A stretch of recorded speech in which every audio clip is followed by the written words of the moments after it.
A young attorney has the chance of a lifetime. Milton Chadwick Waters. We want you to come to New York. All expenses, first class, travel and lodging, you and your wife. Oh my God. He will enter a place of wealth and ambition. We've got 40 partners vested at the moment. In addition to our corporate clients, we're currently representing about 25 foreign countries. He's got you scheduled for 15 minutes, so make the most of it. John Milton. Kevin Lomax. Well, what's that like? One day you're putting them away, next day you're setting them free. Takes a little getting used to. Pays better though, doesn't it? Welcome to Babylon, Ma. Speak of the devil. A world of power and seduction. Who's that with the senator? Controlled by one man. I swear he can hear us. Hell, he can smell us. He will make your dreams come true. Want to come upstairs and... Now? He will grant your fondest wish. I'm just warming my hands on your talent. You know what I see? I see the future of this law firm. He knows your greatest fear. Milton is into everything. Arms brokering, chemical weapons, toxic waste, money laundering for the Eastern Bloc. I mean, it goes on and on. I don't like it here, Kevin. And he knows the price of your soul. Let's make a baby.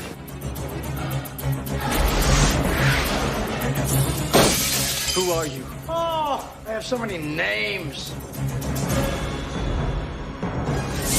I'm here on the ground with my nose in it since the whole thing began.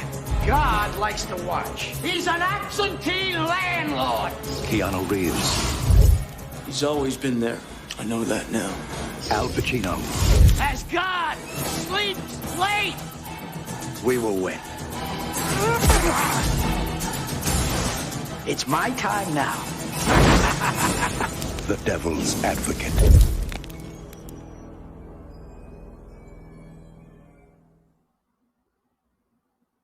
And we're back. We're back with another edition of 90s Night, which is our sort of our bonus episodes of Takeover Tuesday, but it's a separate series exclusively on YouTube. And of course, I am joined, as always, by my co-host tonight, the wrong shade of green. We'll get to what that means in a second. But Kells McNells, what's going on? Welcome back. Thank you again for coming back. I don't know how many times I have to say that. I think I'm waiting till 10 episodes, and then I know that you're always going to be around. You know that How I'm locked in at that point. I'm good, man. Exactly. How are you? Good. So we decided to do this movie, The Devil's Advocate, because we had talked about maybe potentially doing a bit of a review series where it was what? You haven't seen that movie? What?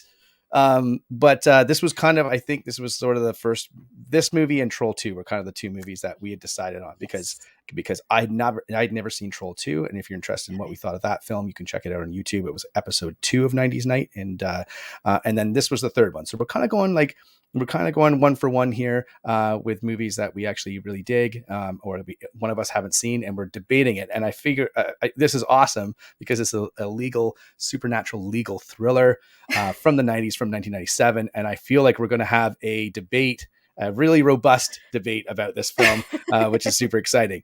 Let's before we dive in, of course, a couple things to mention. This show is not sponsored. Okay. So anything we watch, not yet. We are looking for sponsors for the show, but we're not sponsored with the films. Johnny Bootlegger, we're winking at you, but we're not sponsored by the film studios or anything. We're just simply reviewing these movies because we love movies from the 90s, and we also love going back and watching films that maybe one of us haven't seen, or maybe we've both seen them, and we just kind of want to dive back in because there's lots of really cool stories surrounding them. So before we get into any further, we will say, even though it's a movie from the 90s, from 25 years ago, spoiler alert, this is your spoiler warning. We will be talking about the plot, the characters, and the script, and everything in between regarding The Devil's Advocate. All right, Kells, you want to start us off here? What are we doing? Yeah, so this film is a sort of brief synopsis taken directly from IMDb, so you know its quality. In the film The Devil's Advocate, an exceptionally adept Florida lawyer is offered a job at a high-end New York City law firm with a high-end boss, the biggest opportunity of his career to date. And I know that you have a more robust description from the back of the Blu-ray or DVD, whichever it is. I know why you're laughing, because we had just talked before we got on the air about how that synopsis from IMDb has high end in it twice. But we've also just, when we were making fun of that off camera, but we've just used the word robust like twice in like about 15 seconds. So, Dang it. And oh shit, now I've used it 3 times. Okay. And, right. So, this is from, the back of the Blu-ray, which is what I have in my personal Blu-ray collection. But I just think it's a bit more hammy, so we figured we'd include it. And I love reading these in the movie voices, and this mic allows me to do so. Trailer voice. I love the movie trailer voices. It's just my favorite thing. I miss that. So right. So get a load of this one. Hotshot attorney Kevin Lomax's 64-0 case record has brought him a tempting offer from an elite New York firm, but the job Lomax accepts isn't what it seems. The devil is in the details. So I watched this on the this is the unrated director's cut. We'll talk a little bit about that too, on Blu-ray, issued out by Warner Brothers a few years ago, or I think about maybe a decade ago. Kells, how did you watch the movie? I feel like the first time I watched it, it was streaming. I want to say it was on like Netflix or Tubi or Crave. It was somewhere. I swear to God, I saw it somewhere streaming, and I watched it. And then I went back to rewatch it because it had been a minute since since I first watched it before we were going to do this recording. So I went back to rewatch it, and it did not exist on that streaming service anymore. And I cannot remember what streaming service it was.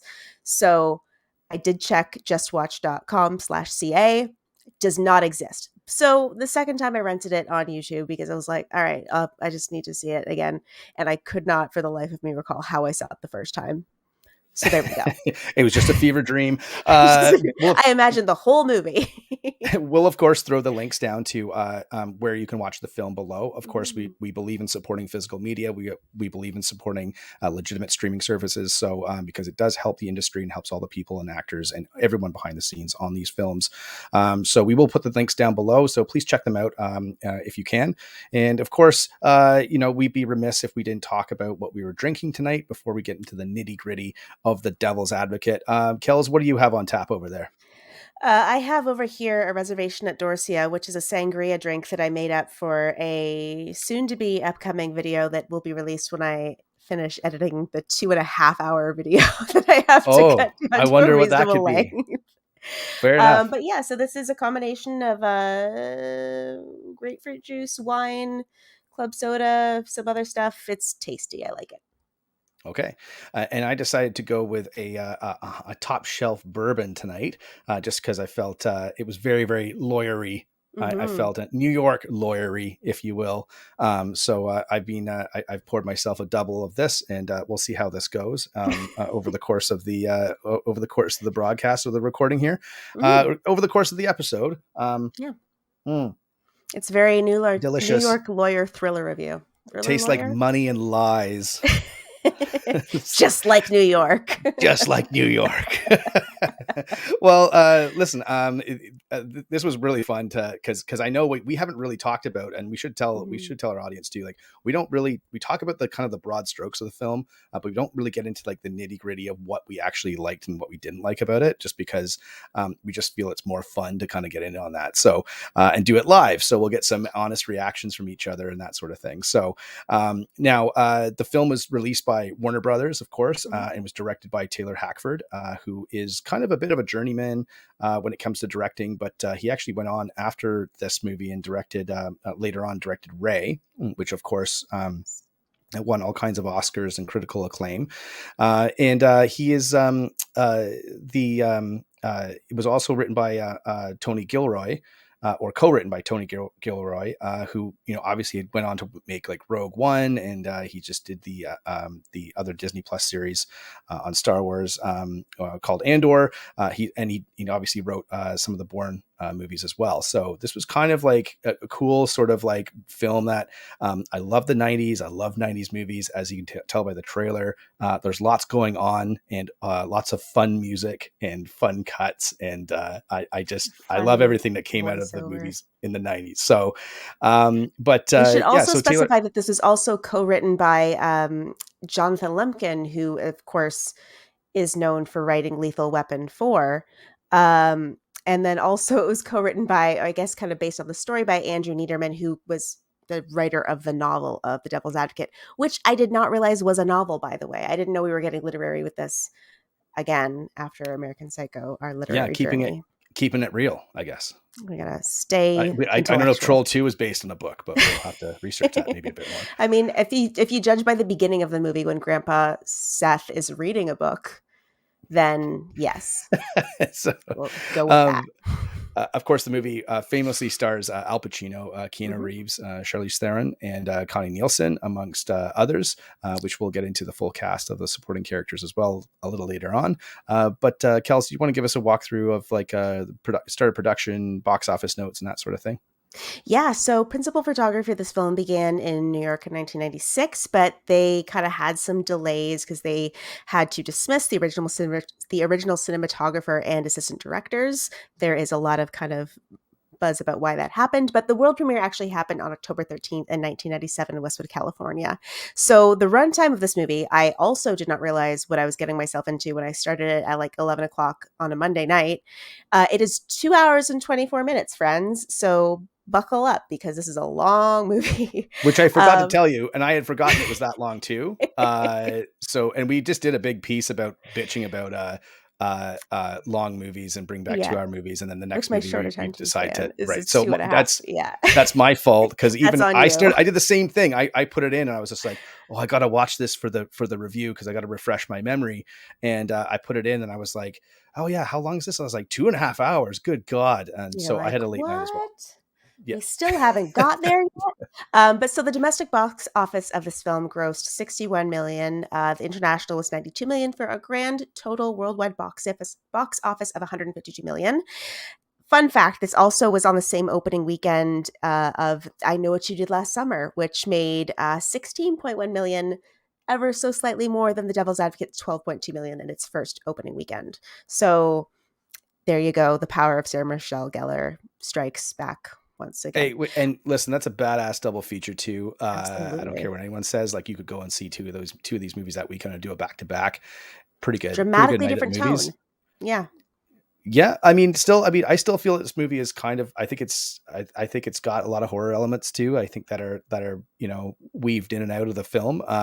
We can discuss that in a little bit, but I do feel like it's kind of a cool flick. Of course, the budget was $57 million. That's a bit of an estimated budget. But so it was a moderate success for Warner, which is great. And currently 64% on Rotten Tomatoes with 59 reviews.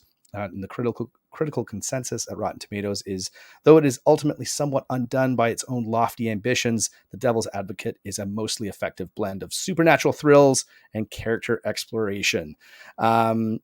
We want to talk about the marketing a little bit. We did have there was some kind of cool things. I will just go back to the Blu-ray when the Blu-ray was released. I did have the tagline: "The newest attorney at the world's most powerful law firm has never lost a case, but he's about to lose his soul." And right, and I love those little kind of written things on the front of movie posters and movie covers. And Kells, the other marketing of the film. Yeah, there's some other great taglines for this movie. They had "Don't trust the devil," great one. "Evil has its winning ways," probably accurate. "Speak of the devil," just very upfront. And then "The Devil's in the Details" was, I believe, the other one that kind of snuck around there for a while. So really focused on the devil portion of the title and the film's subject. So good on you, marketing. You knew what you were doing, I guess. Yeah, and there is an underrated director's cut, but we'll talk about that a little bit later on because it's not necessarily a completely different movie at all. But when the film it's originally billed as The Devil's Advocate, and actually in the title card of the film, it's actually called The Devil's Advocate. But when the film was released, it was just shortened. They dropped the and just called it Devil's Advocate. Maybe it just looked better on the posters. Who knows? But listen, let's dive in. I love this film, and I'm going to tell you why. It's because I saw this film in 1997 on that weekend that it opened. So when I asked you, I was like, "You've seen Devil's Advocate, right?" And you were like, "No." And I didn't really think you haven't seen Devil's Advocate? You haven't seen the Devil's Advocate. Anyway, so I was like, because I can't remember what we were talking about. I think we were talking about Pacino or something like that. And I just think it's like one of the funnest roles that he's kind of been in. Funnest, I guess that's most, it's just the most hammy role, like one of them that he's been in, especially in the 90s when he was on such a hot streak coming off his Oscar win for Scent of a Woman. And, he'd obviously done Heat. And, this was talked about for a long time, of him playing the devil in this movie. But he always turned it down because he thought it was just a bit too over the top, maybe a bit too on the nose, not very challenging, et cetera, et cetera. And they finally convinced him to do it. I think Brad Pitt was attached to this film for a while, as opposed to Keanu Reeves. But I saw this movie in theaters. I can't remember the exact theater. I think it was in Peterborough. But with friends of mine, because we used to go out and just be like, let's go see it. Let's go see whatever movie is playing. And it was between this and I Know What You Did Last Summer. So we chose this movie. And we had a blast watching it because it was like, there's a lot of Al Pacino being really over the top. I do feel there's some great moments in this film. And it was kind of like, I wouldn't say it's scary, but it is kind of, it's psychological for sure. I think Thrilling. It's got some good, what's that? It's thrilling. Yeah. Yeah. I think it's got some good thrills, and I think it's like a little unpredictable. I think they kind of, it's got a great cast and it's got some interesting ideas, and the film for the most part does look really good. And it has some great locations. It really does immerse you sort of like in New York City, which I thought was really, really great about the film. And it's just, it's got some memorable moments for me, but again, I was, how old was I? I think I was about 17 when I saw this film. So it was like, it was fun for me to go see a flick like this. And of course it's got some violence. It's got violence and horror and swearing and nudity, and Al Pacino is the devil and like all this stuff. And it was just like, that's a great night at the movies. Right. So You're like, that was my mature. experience. Yeah. What's that? Very mature. Yeah. Of course. Well, you're 17, right? Your experience with this was a little bit different, because I think I might have oversold this movie because I was like, it's great. You got to watch this. And then you watched it and you were like, so your thoughts, because you only saw this a couple of weeks ago. Yeah, I only saw this a couple of weeks ago. So I think, from my understanding, one of the reasons that Al Pacino had rejected it multiple times before he kind of eventually signed on was, I think Joel Schumacher was originally slated to direct in 1994 with Brad Pitt as Kevin Lomax. But they also just couldn't figure out who was going to be the devil. I guess they really wanted Al Pacino, and he's like, oh, I don't really want to do it, because it was supposed to be like this big effects heavy blockbuster, big like kind of to do. And that's not the kind of movie it ended up being, obviously, after several rewrites and adjustments that kind of, once they represented it, Al Pacino was more interested in the role. But for this one, to be honest, I don't have a very personal relationship with Al Pacino. I have seen very few of his films. And this movie for me with Al Pacino, I feel like if I was a big Al Pacino stan, I'd be like super into this.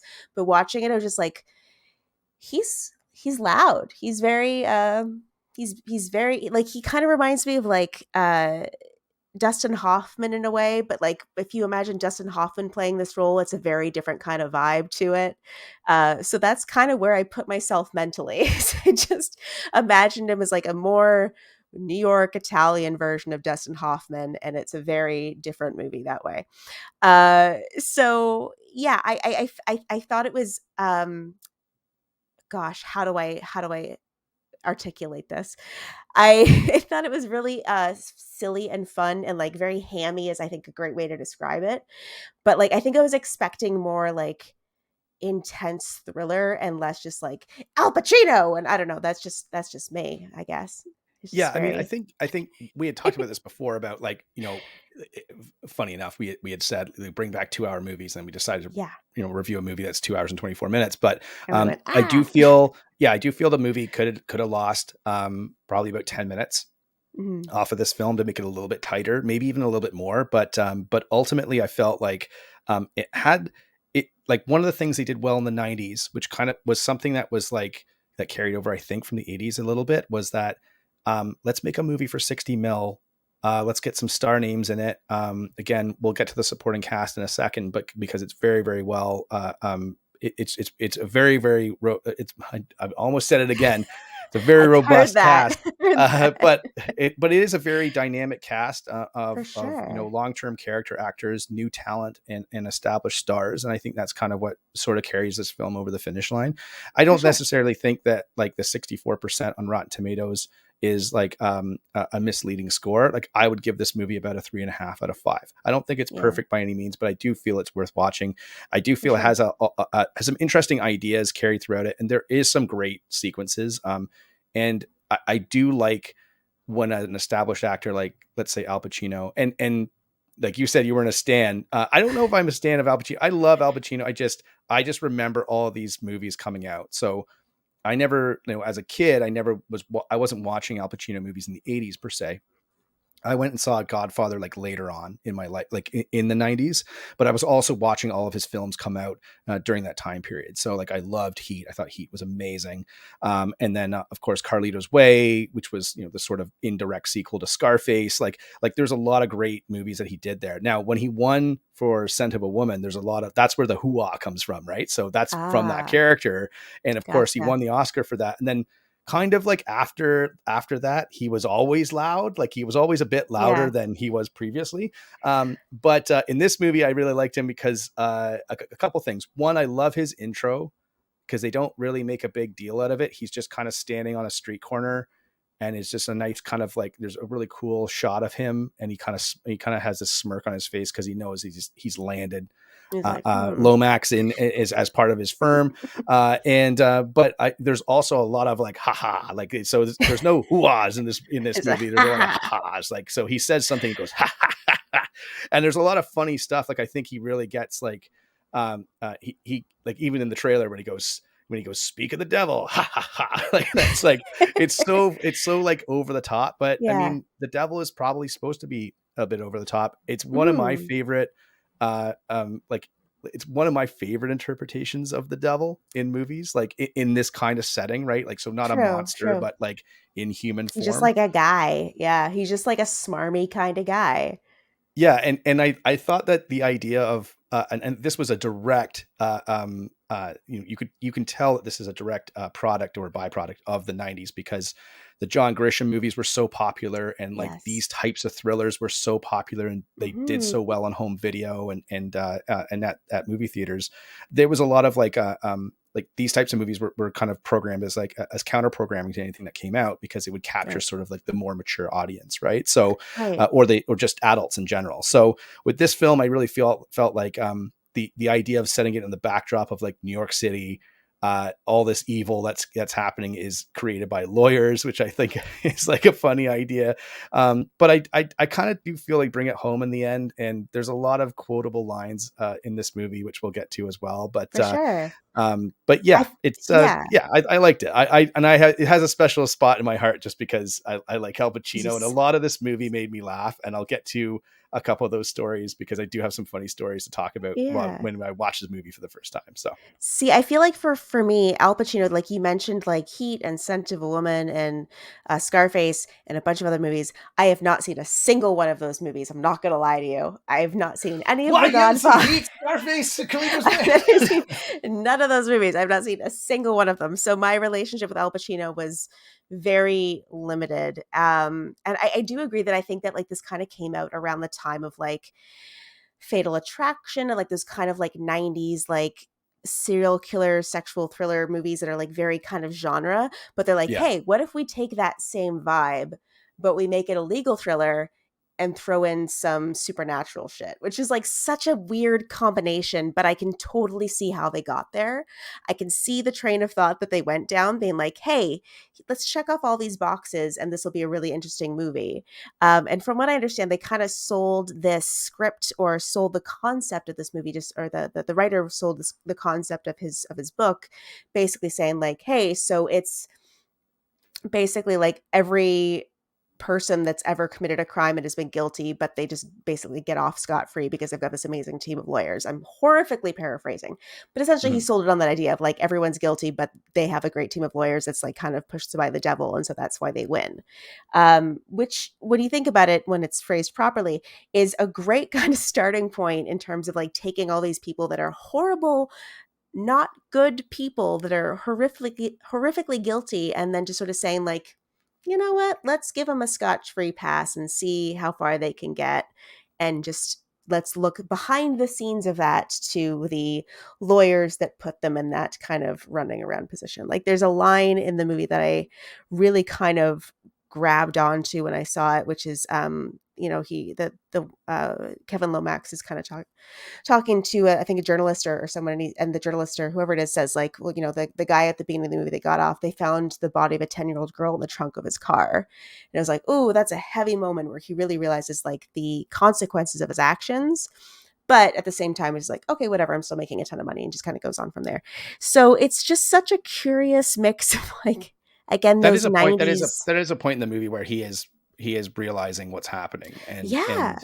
and how like, and he's just not processing. Now, I think that, like, let's talk about Keanu, because Yes. I feel like, everyone loves Keanu. One of the reasons we decided to review this movie is because, we were on a big John Wick kick, and we love Keanu Reeves, and we were like, hey, cool, like maybe we'll do Devil's Advocate. And this is how we had this conversation originally. But, I mean, I think it's one of his better roles, to be honest. And I do feel like, we were doing our research on this, and he had, he turned Speed 2 down, to do this movie. And now, so Keanu, like, there's always like the four comings of Keanu, right? So there's like Bill and Ted, and then Speed, and then The Matrix, and then John Wick. And he always kind of goes away, and everyone thinks that he's gone, and he'll never resurrect his career. And then he comes back with one of the most like really culturally significant movie. So they were trying to get him to do Speed 2. This is why his career sort of like fizzled after this, because he did turn it down, and the studio was mad at him because they wanted to build a Speed franchise. But he did this movie. He took a pay cut as well, in order to get Al Pacino on board, which is very, very cool. Very And I Keanu don't, of him. yes, of course. I think it's got, I think it's got some of the best acting, like that. It's certain scenes for sure. It's Keanu Reeves. We love Keanu Reeves. We know his capabilities. But I think there's a couple scenes in this movie that I think he really does draw some heavy emotion from. And I think they kind of, they really do work for the film. Especially scenes with Charlize Theron, because like she's incredible in this role, and they have such a wonderful chemistry between the two of them, because I think they went on to do Sweet November however many years later, because they have such a wonderful chemistry. Like you believe that they care about each other, you believe them as a couple. And so again, like Charlize Theron, another spectacular actor / actress in this film that like really kind of makes the movie what it is. Yeah, she's like, to me, I think she's the highlight of the film. I mean, past Pacino. I mean, you watch this film because Al Pacino's the devil, right? Like, let's not beat around the bush. But the supporting cast is really, really strong. And Charlize Theron is I think the highlight of the film. Past that, I think she turns in a really committed performance. She was at the time just starting out in her career. I think this was sort of her fifth main type of role. She was in That Thing You Do. She was in 2 Days in the Valley. Very small supporting roles. But this supporting role really does have some meat to it. And I really do feel like she pulls off. She has the biggest range of emotion and the biggest arc and the biggest change in this film. And it's interesting to me because I really felt like watching this with just more of an objective eye when I was looking at the acting in the film, when I was watching it for this, was that she really does play like the fish out of water really well, where she's very confident and like strong and sexy, like when she's in the South. And then when she goes to the city, she's kind of like, she's a little unsure of herself because she feels a little bit outmatched by all these high profile, rich lawyers and their wives or partners or whatever. And then obviously she goes through this kind of like this psychological break because they all are trying to like mess with her in order to keep Kevin Lomax in New York. And I think she plays that really, really well. Like I think she plays it straight too. I don't think she doesn't try and she doesn't overact in this film. I think it was one of the reasons why she got picked up for so many films after this movie, is her performance. And it's pretty unflinching, to be honest. So, I mean, props to props to her, right? Props to So Charlize. I think one of the really important things of this film too is that with Al Pacino, like there's no half measures. And I really appreciate that in this film, no one tries to meet him at that level. Everyone like recognizes like, okay, Al Pacino is going to play it up here. So in order to make this work, we have to play it down here, because if everyone's up here, it's going to be pure chaos and this movie's not going to work. So we can have up here, but only if we can still have like the solid baseline of everybody just like holding down the fort at the realm of reality, while Pacino can just like do his thing, which is hysterically great. It's like every single time that he's in a scene, Al Pacino, I'm just like so curious, particularly the first time I saw it, so curious is like, what is his line delivery going to be with this? Like, I feel like if I had the script in Yeah, front of me and I was totally. reading along, I'd be like, I don't know where we're going next. Like, I don't know how this line is going to come out, because I feel like every single line is just like not the way you'd expect it to be delivered. I love the trailer because it pulls out the most strange lines, like how like God is a absent landlord or something like that. An It's like, absentee landlord. absentee landlord is like, of all the things, like why that line? Like it's so Uh, bizarre. But I think that line's misplaced in the trailer, but it works in the movie. yeah, which is why I it's so funny in the trailer. It's like, why is this line here? but I do like this. I do like his like you said, some of the stuff is so well played. When I love the line when he goes, "I have so many names," like Yeah. and I also like it makes me laugh when he says, how do you put them away? He's talking to Keanu and he says, how do you put these criminals away one day and then let them out on the street the next? So a little bit of a plot spoiler, but so Kevin Lomax basically is a prosecutor for I think like 5 years in Southern Florida. And then he switches and becomes a criminal lawyer. And that's why Pacino's line, which is like pays better, doesn't it? It's like this, which is a really funny inclusion of done it. But like, Done it? yeah, I don't know. I think like there's some great monologues in here from Pacino. For I think sure. that's the bread and butter of this film. That's why you want to watch it. Definitely. And also when I was watching it, so it was funny too, because there's especially the scene when he's walking through the street with Keanu for the first time. So they're walking down the street and he's got the little hat on, and it just reminded me as like, I feel like this is the actual sequel to like Godfather 2. I feel like this is a real Godfather 3, because it's like, yeah, well, it's just like, it's a better movie than Godfather 3. Challenge me in the comments below. Let me know what you think. But I would say like I got these vibes in the original version of the script. I guess he takes the subway a bunch. There's a line in this movie where he says, learn the subways, they'll get you around or whatever. And the original script, I guess, was like the subways were going to go down, and obviously that the infamous New York subways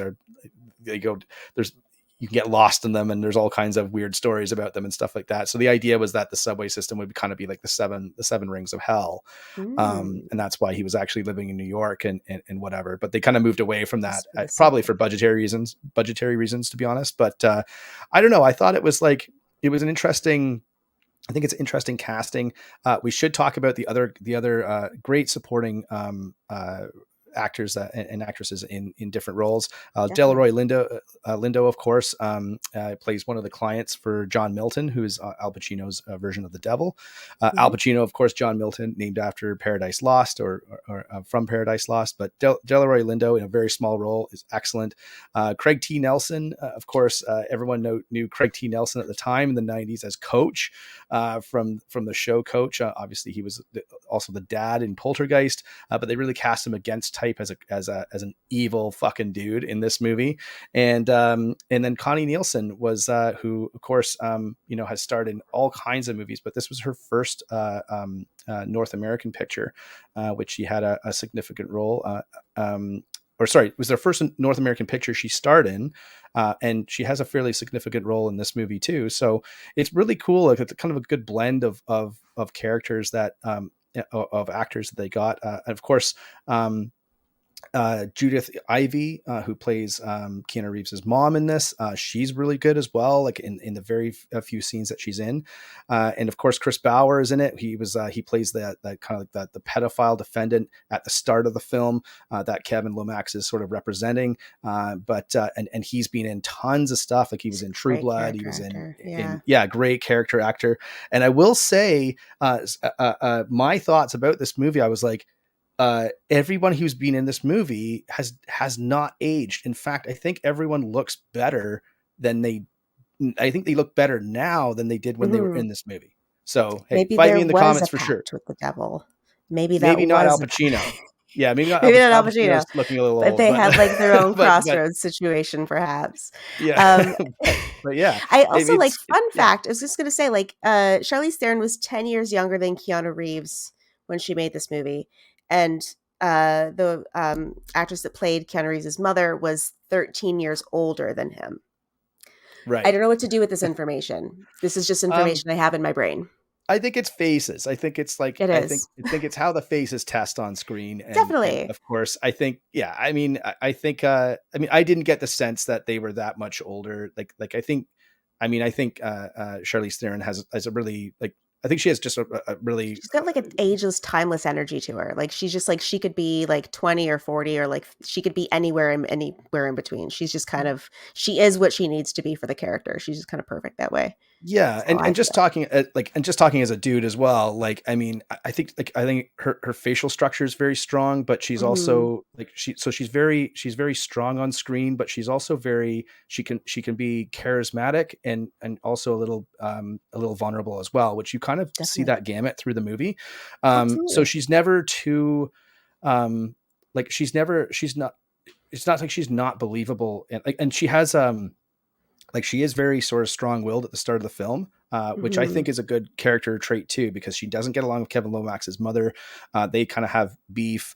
She is, I think she's like a repo woman, basically. Like she repos people's cars. Like that's her job. So she has like a career, like she has this thing that she does. And then all that's kind of stripped away when she kind of comes to New York, and you kind of see a different part of her character. So I do feel like it never, and also Keanu Reeves, you know, we've discussed this many a time, like off camera, is that he doesn't age either. And like, you know, obviously the running joke is that he's a vampire and, you know, he has a fountain of youth and whatever, but he probably looks younger than he actually was in the film too. Right. So, but, he looks like most hotshot lawyers. I think he was 31 when they made this, and Charlize Theron was 21, I think, from what I that's crazy. read. Yeah. Well, I feel very old now. It does. So listen, I won't speak for you, but I'm older than both those people. I bet you I'm closer in age to Al Pacino in this movie. But listen, there's lots of cool, like I do feel there's a lot of cool little points of interest in this film. I love the fact, just speaking, and this is kind of a segue into what we like, some favorite scenes.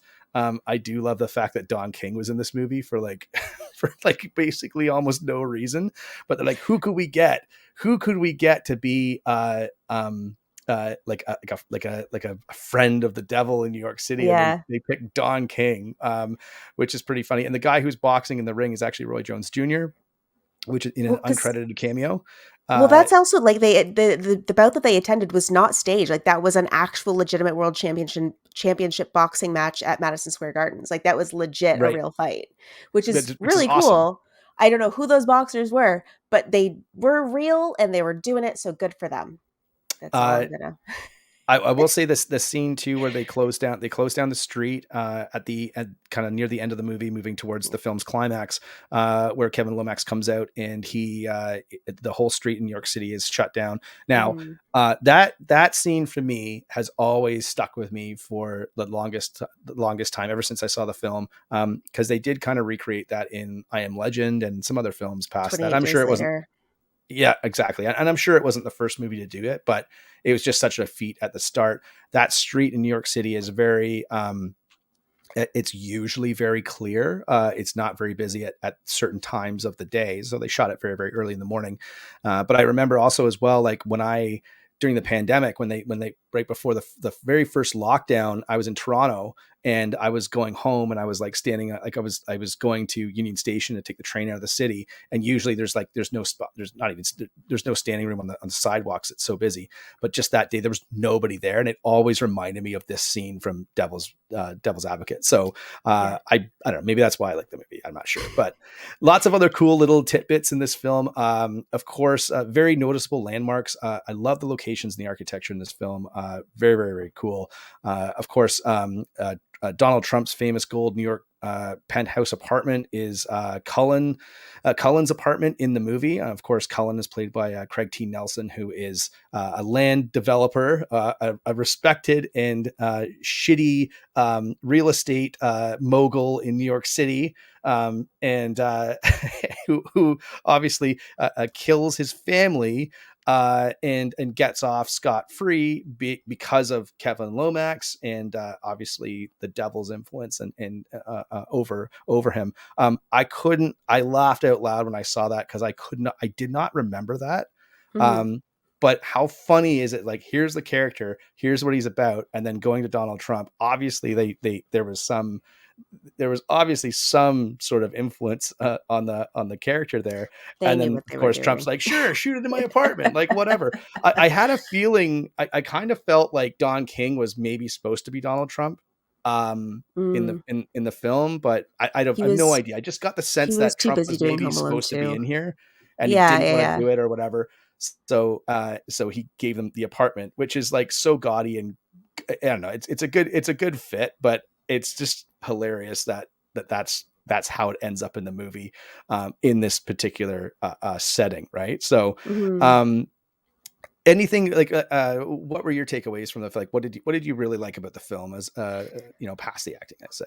Yeah, so past the acting and one of the things that I really kind of enjoy about this film as well is that it really kind of plays on that period of the 90s where like the court case was like a big sensationalist drama, like with the O.J. Simpson case and the West Memphis 3 trial. Like, law cases in the 1990s were televised, they were public, they were huge, they were massive. Because when I was watching it for this first or second time when I was watching it, there's a scene where, Kevin Lomax is walking inside a building. There's like press there, like taking photos and trying to interview him.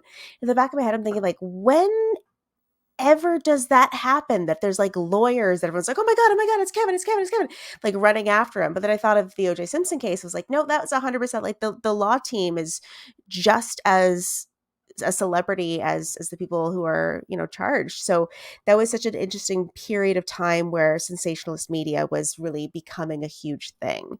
So I appreciate that this movie kind of plays on that a little bit with the sensationalist law cases and making them so much bigger and so much broader and also so much more evil in terms of like, we know they're very, very likely guilty, but they're going to get off anyways because they got the devil on their side. So I did appreciate that element of it. I also kind of thought it was really neat that there was so in the end of the film, we've said spoilers from the beginning, but when John Milton morphs as a sort of morphs it as his visage, I shall say, the crew had created the effect by combining life masks of Pacino in 1997 and Pacino as he appeared in The Godfather, which they actually got the makeup artist Dick Smith, who is famous for The Exorcist, among other films, to kind of provide the life mask that he made in the 1970s of Al Pacino. And then they also got Rick Baker, of course, who was his protege and did makeup effects for An American Werewolf in London, to kind of design the images for the demonic faces that are kind of seen. So I thought that was kind of neat that there was a little bit of classic horror legendary makeup artistry involved in this. I'm always kind of tickled pink whenever I see Dick Smith and Rick Baker's name pop up anywhere. I think they're marvelous. But yeah, I think as a whole, it's a very interesting sort of like court case drama turned supernatural thriller, which it's probably the first of its kind. I don't know if it's the last of its kind, but I feel like it also is. I can't think of another example like this. It's a very unique movie that way. Yeah, and I mean, speaking of which, because I know we had talked, I said, well, we had to for 90s night, like one of our criteria, it has to have like some horror elements, right? Like it has Yes. to have some horror elements in the films that we review. So of course we've done American Psycho, we've done Troll 2, now we're doing Devil's Advocate. You kind of scoffed at that a little bit. You were like, nah, I don't know, but I do feel like the special effects, like for the most part, like hold up in this film. Like in the trailer I don't think that necessarily does it justice, because the title cards in the trailer look really really cheesy. But I do like the title card of the movie is like it says Devil's Advocate and the sun's behind it. It's a really cool sort of like background.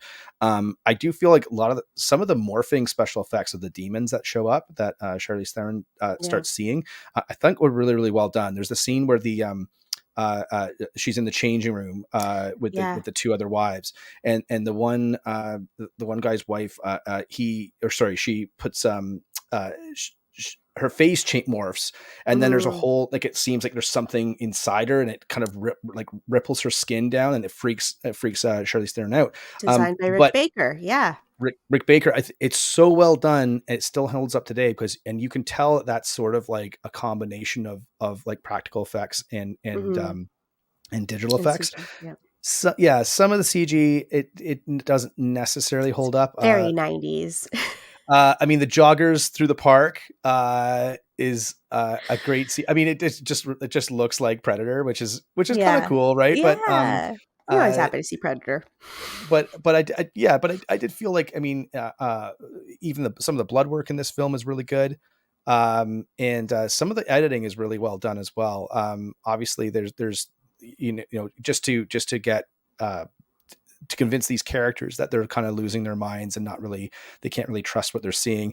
I think it does a pretty good job of melding that together in a way. And like you said, there isn't really a movie out there that has this sort of like the same sort of like supernatural elements to it that are that are combined with like a legal proceeding court case. And yeah, I think it wraps things up nicely. I think I thought I think the ending is pretty good and pretty solid as far as how they were going to do it. So one of the things is that the fact that the end of the movie, Al Pacino is trying to get Keanu Reeves to create a kid with his half sister, which is going to be, and we'll get into favorite quotes too, but the Antichrist. He goes, the Antichrist, and Al Pacino goes, whatever, which is, I think, was like hilarious. But obviously there's this big, this is what's happening. And you're like, this is so weird, but also I don't know what's going on. And, but the fact that he shoots himself, which is like obviously the penultimate sin, the ultimate sin, in Catholicism. Like, I think that was an interesting idea. It kind of brings everything back. He doesn't commit it, and it throws him back to the courtroom from the start of the film, which he kind of gets to do. He gets to like reroute his entire life. However, the press guy at the end obviously turns into be Al Pacino, and there is sort of like a bit of a double ending where he kind of promises him to turn him into a big star, and so whether or not he's still on that horrific timeline is debatable, right? But it seems like that's what they were getting at. Like, there's more than one way that humans can sort of be deceived and misled. But ultimately, I thought it's a pretty decent ending for everything that's kind of come 2 hours before it, I thought. Yeah. So. Well, it's all about free will as well, which is like kind of a big overarching theme of the film, is the concept of free will and the concept of making your decisions and how those decisions kind of unfold and affect others. And primarily like, what your decisions to do in defense of other people and how that can have the domino effect of, again, finding a 10-year-old girl in the trunk of a car months later. So I do appreciate that it kind of has that overarching theme of like, it's not just about the devil and sin. It's about like how we approach those things. Yeah, exactly. Yeah. Which I appreciate that as well. I think that, there's a lot about this movie that is like very kind of curious, very kind of all over the place.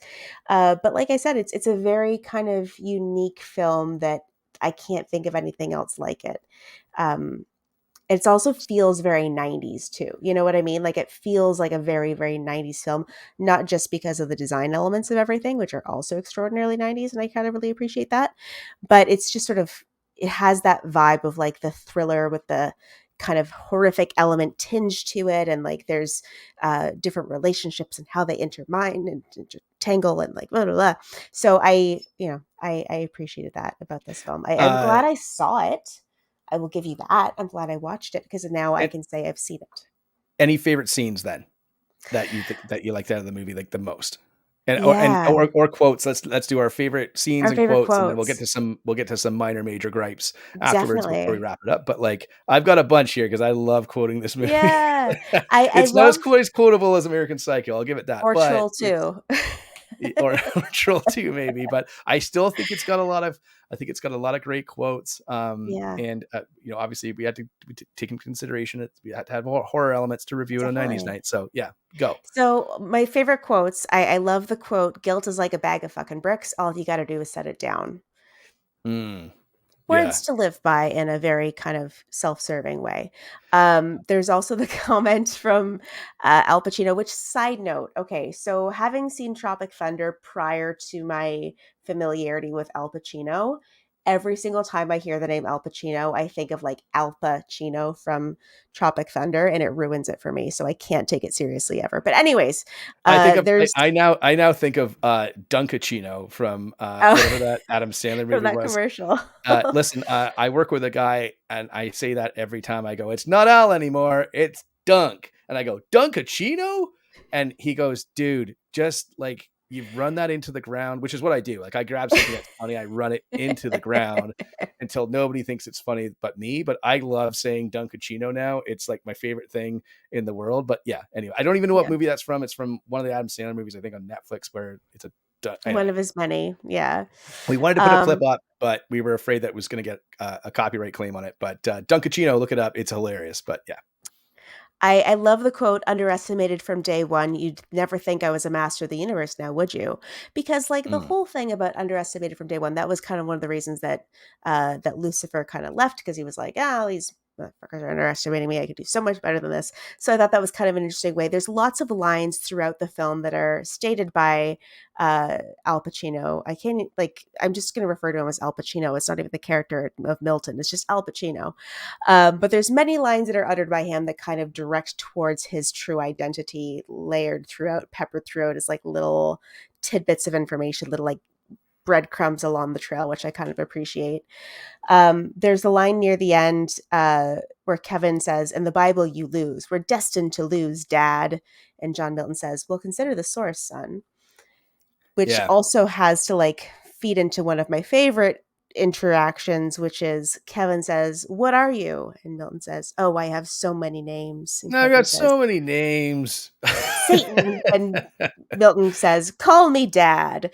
And for the rest of the scene, he does. And that seems like such a weird switch for me that like all of a sudden he's like, "Okay, this is my So dad now." awesome. Like forget That's like the most everything 90s thing else I've ever. had. It's the most, he just accepts that this is his father. And he's just like, from then on, he's like, "Okay, I got to refer to him as Dad. This is the proper way to maintain this conversation, is to constantly refer to him as Dad." And I think that's Yeah. really, really funny. I don't I know do why. like so some of my favorite quotes. I really do like at the start where um, uh, Keanu says to Al Pacino, he says like, "Are we negotiating?" And Al Pacino goes, "Always." And that comes back around at the end of the movie as well, which I thought was great. There's a lot of my favorite scene I think in the film is Al Pacino's monologue in the middle of the movie when Eddie Barzoon is running through the park. He's getting chased by the invisible demon Horseman. horsemen, I guess, or the joggers, I guess. But then he gets beaten to death by a couple of the two homeless guys. But the whole monologue that Al Pacino is like does there, I think is awesome. Like I think it's great. I was going to quote it out on the show, but it's too long. It's really, really cool. So it's worth watching the film just for that. I love the ending monologue too is great when he's talking about like, God's an absentee landlord. And I think that whole sequence is pretty good, like as well at the end. So, and I think those were probably the two scenes that I think that Pacino kind of, I mean, who knows, pure speculation, but I think those are probably the scenes that kind of swayed him to do this, because it gives him something to sink his teeth into. Yeah. My other, like even when they're talking at the start, when he says, can you summon your talent at will? Can you deliver on a deadline? Can you sleep at night? When he's talking about pressure. I love that line. And I also like, what's the other line here? I mean, just like look at my notes here. So, right. So the Antichrist line I like as well, where he's like, the Antichrist, he's like, whatever, which I think is like really funny, because it's like going back to what you were saying, like, consider the source, and like all the stuff that, the audience might just take away or might know already going into the movie is sort of thrown out the window a bit, which is kind of cool. But I do like one of the lines that I actually just wanted to point out, because you had mentioned this before in the show, where you said you didn't really know how the lines would be kind of like what was going to come out of Pacino's mouth, like how he was going to deliver these lines. But it's the scene where he convinces Charlize Theron to cut her hair. And he says, so I got to read this out loud, but he says, a woman's shoulders are the front lines of her mystique, and her neck, if she's alive, has all the mystery of a border town. Ain't no man's land in that battle between the mind and the body.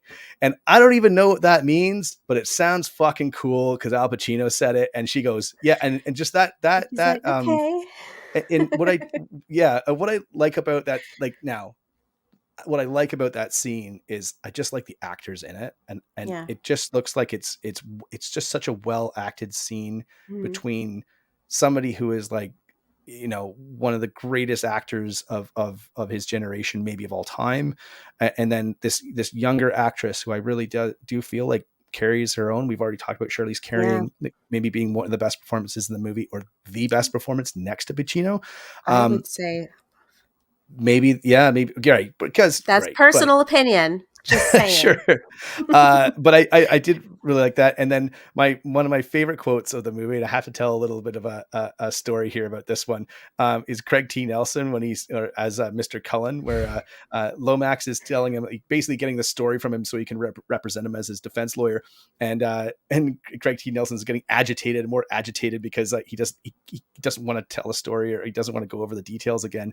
And he goes, "You work late, you come home, you walk in, everybody's dead. It's not something you plan for," which I love, like that scene, because it is so over the top. And so at the time, like you wouldn't appreciate this now, but at the time, like all anybody knew Craig T. Nelson from was, like, as I mentioned before, it was Coach and basically Poltergeist, some other films as well, but mostly at that time in the 90s, Coach, right? So I remember going to the theater. I have a buddy of mine who is like, I still go to the movies with him. He's the loudest person in the theater.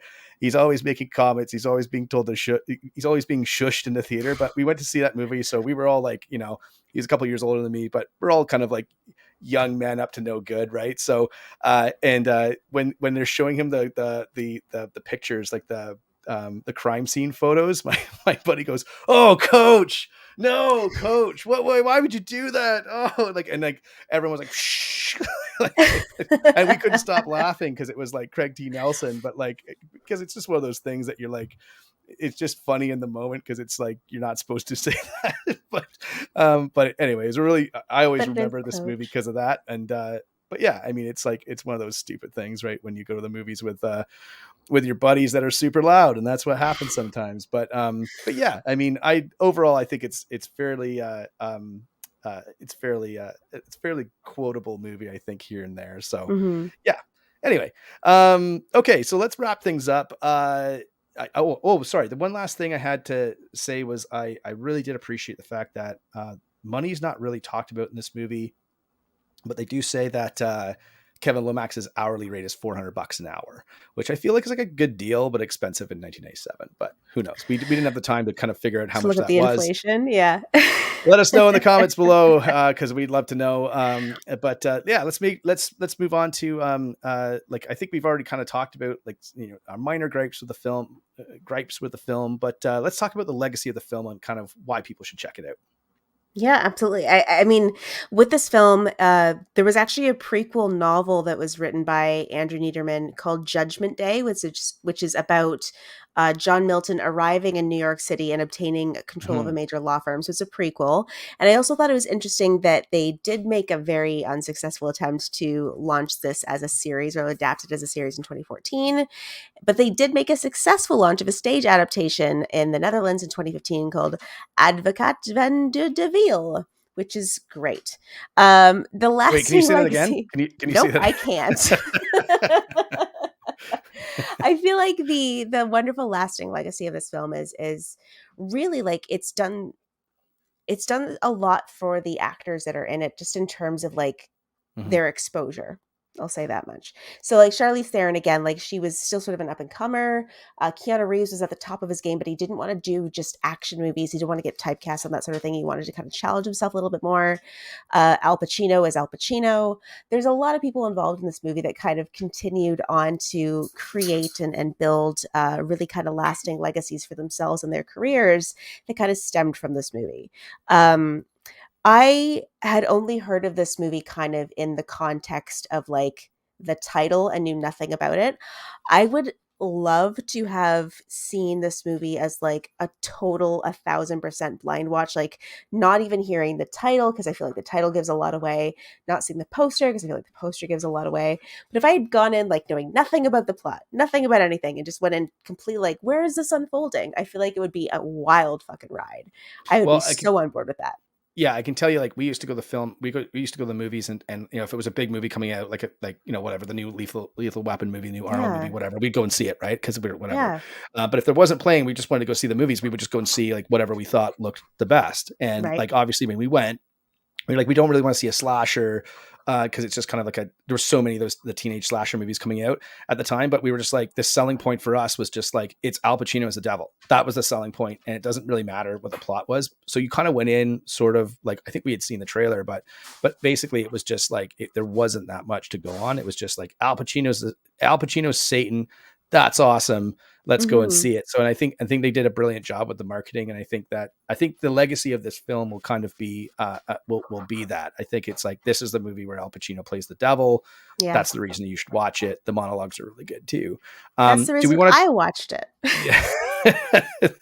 So I will say there is we should talk about the sculpture at the end, because it's I think we'd be Yes. remiss if we didn't quickly talk about that before we go. For But sure.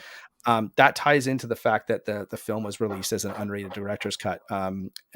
Did you want to? Yeah, let's talk about that a little bit. I know you did some research on it. Yeah, for sure. So the film was actually the subject. There may be a dog chomping on food in the background. I apologize profusely if I can't always picking up on that, but that's fine.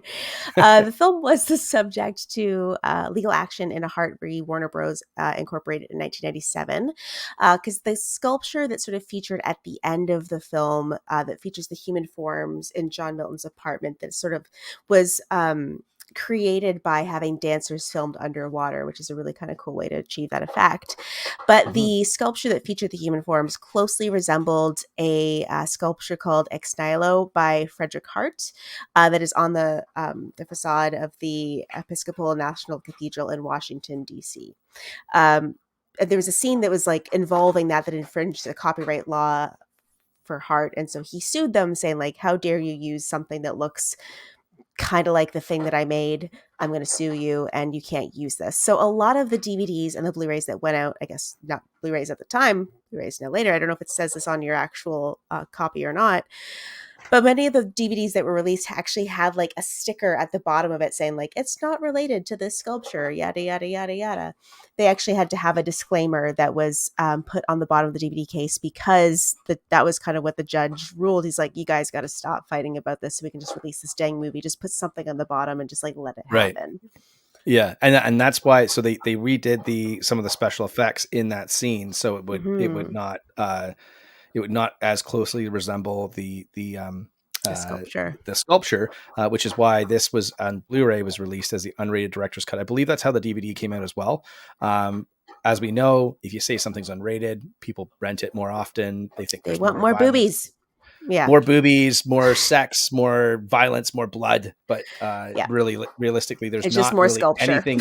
It's more sculpture, but no more Pacino. I did watch the special features. There are, obviously I didn't have time to get through the audio commentary, but there is audio commentary from director Taylor Hackford. And 20 minutes of deleted scenes, but I can tell you that the deleted scenes are not necessarily, you can tell why they were cut. There is the scene in the trailer where everyone's holding hands. There is a scene in the boardroom where Al Pacino kind of leads this sort of like kumbaya moment where we're all a big family in this corporate nest of evil fucking lawyers, which is really, it is quite fun, but it's not really needed in the context of the film. Again, I think this, my minor gripe was like, I think the film should have cut maybe about 10 minutes out of this. But I do feel it is a complete story. I think we talk about this all the time about like, hey, it's an original idea. It's kind of meshing two genres together. You don't really know what's going to happen. And does it kind of give some characters some arcs? And is there something to kind of dive into here? I think it gives the audience that, and I think it's worth checking out. We'll try and find the streaming links and throw them down in the description below.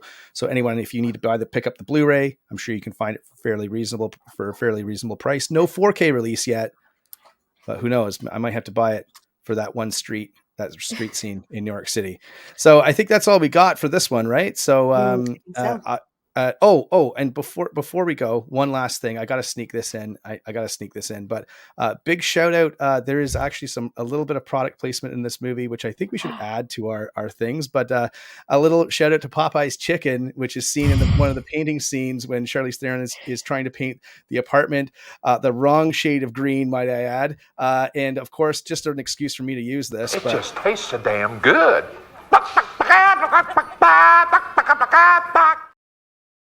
Just a throwback to the fried chicken sandwich report, which is now, rest in peace, disabled and laid to rest from Takeover Tuesday. But I just felt it was appropriate to use that soundbite for the Popeye's Chicken reference in Devil's Advocate, which I was like, man, that's how long Popeye's Chicken has been around in. I didn't realize the United States. It was a big US thing, I guess, and then it possibly came up to Canada. That's right, guys, we're Canadian. Sorry boot that.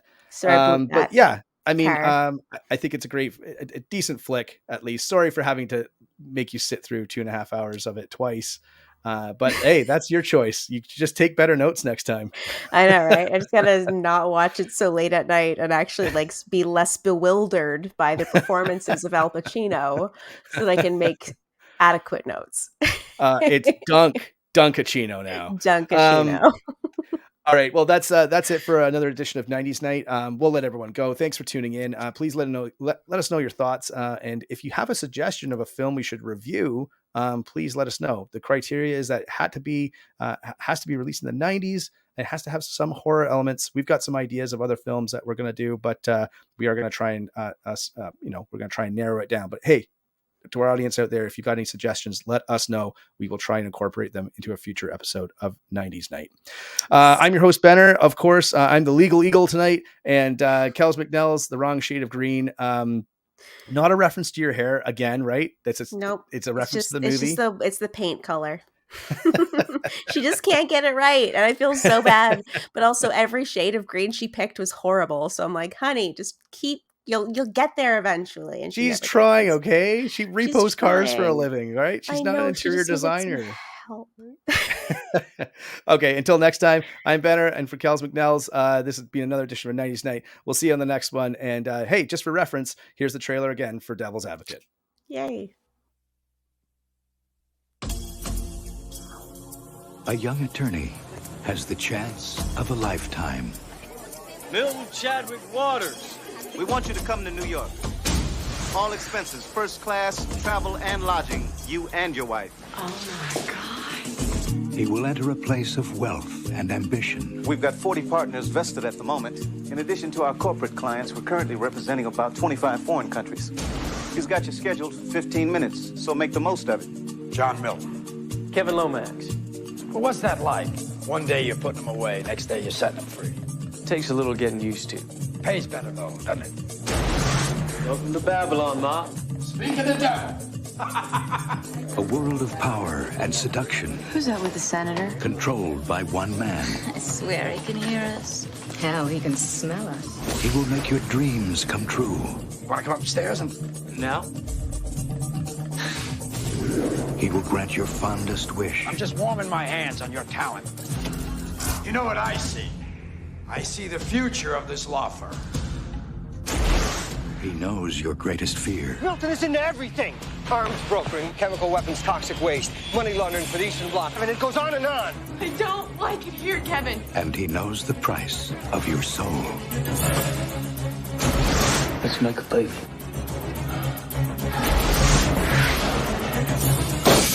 Who are you? Oh, I have so many names.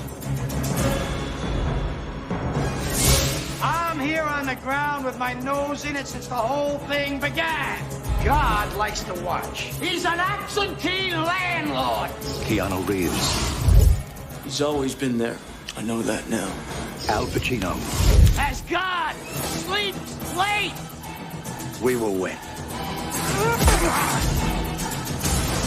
It's my time now. The Devil's Advocate.